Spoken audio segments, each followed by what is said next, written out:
নমস্কার বন্ধুরা, তোমরা সবাই কেমন আছো? আরজিপি ব্লগে তোমাদের সকলকে স্বাগত জানাই। আজ আমি বাজার করতে গিয়েছিলাম, তার কিছু ক্লিপিংস তোমাদের সাথে শেয়ার করলাম।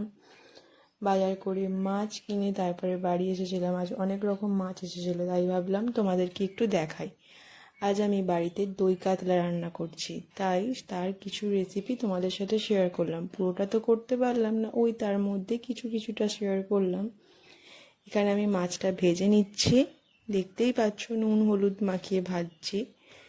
এখানে পেঁয়াজ আদা রসুন ভাজা হয়েছে, তাতে এবার আমি হলুদ লঙ্কা ধনে যার কাছে যা থাকবে দিও, আমার কাছে এটুকুই ছিল, আমি এটুকুই দিয়েছি। ওতে একটু জল দিয়ে দিলাম, দিয়ে খানিকক্ষণ কষিয়ে নিতে হবে।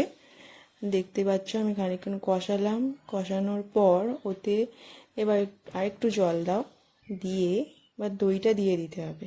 দইটা দেওয়ার পর দেখতেই পাচ্ছ কালারটা কত সুন্দর এসেছে।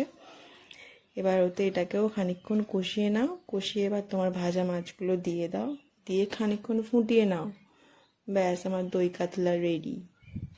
কেমন লাগলো কমেন্টে জানিও। আর এখানে আমার ডলুরানি দোলনায় দোল খাচ্ছে। তোমাদের এই ব্লগ যদি ভালো লেগে থাকে তাহলে প্লিজ লাইক এবং সাবস্ক্রাইব করবে। কি মিষ্টি লাগছে না ওকে?